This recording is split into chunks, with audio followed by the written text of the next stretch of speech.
friendly urals, you preserve and reduce the speakers that will certainly clarify a lot of the issues that are still open in this subject.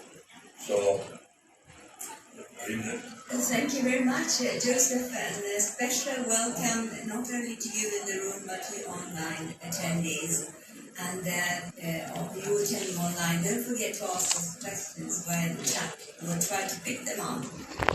All the speakers are now There were quite a few areas that were significant in these patients.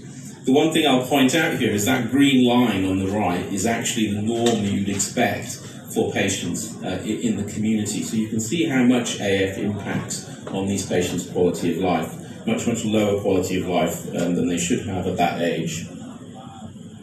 What about function? So this is the function of patients, their symptoms if you like.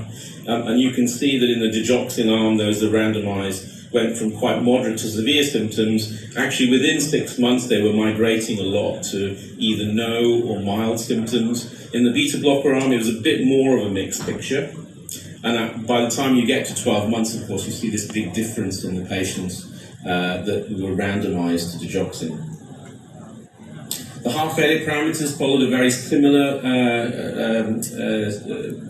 findings as the AF findings, which were the MIHA class was substantially better in those randomized to low-dose digoxin. Now that's a half a class difference, so it's quite a big difference by the time you get to 12 months.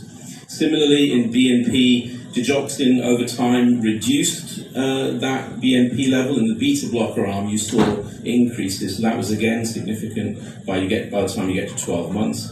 And although we started with that range of ejection fractions, importantly, we didn't see any difference in ejection fraction across the whole group.